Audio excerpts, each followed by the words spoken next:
የስራ ሰው ነው። በእነሱ ወጥቼ ነው ማሬን የነሱ በእነሱ እንኳን እንትን ባልን በእነሱ ወጥቼ ነው። በእነሱ ወዝብ በስራ ጉበዝ ናቸው እኮ ማሬ። እኔም እንደነሱ ነኝ። በስራ ድርድር አላቅም ማሬ፣ ድርድር አላቅም። ስትሰሪ ነው የምትከበሪው፣ ስትሰሪ ነው የምትኖሪው፣ ስትሰሪ ነው ዝንጥ የምትይው፣ ስትሰሪ ነው ኮንፊደንስ የሚኖርሽ ማሬ። በእነሱ ወጥቼ ነው፣ በጉራጌዎች ወጥቼ ነው። የሆነ ነገርማ አባቴ ሳይነግረኝ ቀርቷል አደርጋይስ። ወደ እነሱ የወጣውበት ቦታ ግን አለ ማርያው። እኔ ድሮ እንዳውም ሳስብ ጉራጌ ማገባ ይመስለኝ ነበር፣ ግን አይደለም። ውዱ ባሌ ራሱ እኮ ጎበዝ ነው። ውዱ ባሌ ጎበዝ ነው ስራ ላይ ምናምን ጅነን ያለ ነው። ደግሞ ወደ ሌላ እንዳትወስዱ፣ ስለ መድኃኒዓለም ብያቸዋለሁ። እንደው በቅዱስ ገብርኤል እኔ ሌላ ነገር አላልኩም። እኔ ያልኩት ማለት ነው እቃ ምናምን ቤት ሱቅ ስራ ነው ያልኩት። እኔ መድኃኒዓለም እንደው አደራችሁ ወደ ሌላ መንገድ እንዳትወስዱ። እኔ ዘንድሮ ማወራው ነገር ሁሉ ጥፍት ብሎብኛል። ተውኝ። የትኛው ስራ ላይ ነው? ያው እኔ ምን አልኩኝ? እኔ ያልኩት ድንግል ነው የምላችሁ። እኔ ያልኩት እንደዚህ እቃ ማምጣት ስራ ያልኩት እኔ እቃ ማምጣት ምናምን ጎበዝ ነው። እኔ አላልኩም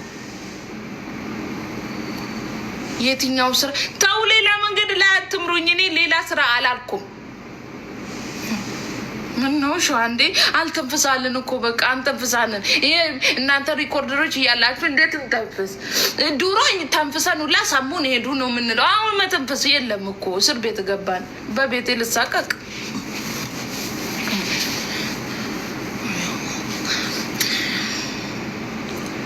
እና ምን ችግር አለው? ምኑ ነገረኛ ምኑ?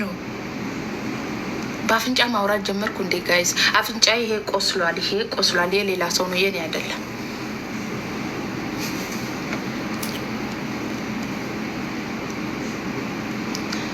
ብትይዝ ጎበዝ ስለሆነ ነው አብረሽው ያለሽው እንዴ። ባላችሁን በዛ ጎበዝ ካልሆነ አትሆኑም እንዴ? ለሱ ነው እንዲያገባችሁት። እናንተ እኮ እንደው ጤንነት አይሰማችሁም እኮ። አንዳንድ ሴቶች እኮ ጤንነት አይሰማችሁም። ለሱ ብቻ ነው የምትወዱት ባላችሁን። አረ ማሬ፣ እኔ ከነማንነቱ ነው። ፈጣሪ ወይ በስመ አብ ወወልድ ወመንፈስ ቅዱስ። ሰው እኮ ቅስፈታም ነው። በጠዋቱ ቅስፈት አታሰሩኝ ማሬ። የስ አዎ፣ አንቺማ እናቴ አንድ ሳምንት ቢያሳልፍብሽ እውነቴን ነው የምልሽ ልፍታክ ነው የምትዩ።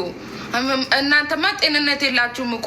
ሰው እንዴት ሰውን በዛ ይወዳል እንዴ ማሬ? እኔ ከነማንነቱ ነው የምወደው ማሬ። ቢሆንም ባይሆንም ችግር የለም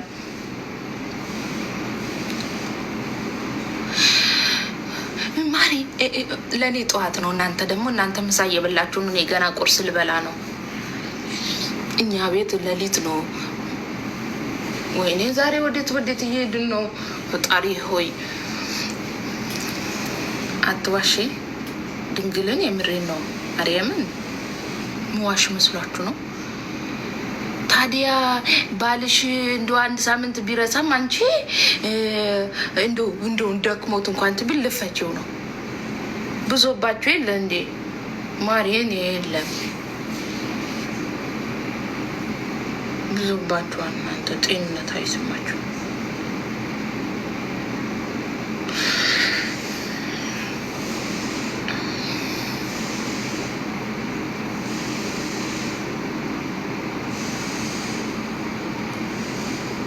ለምን ይረሳል?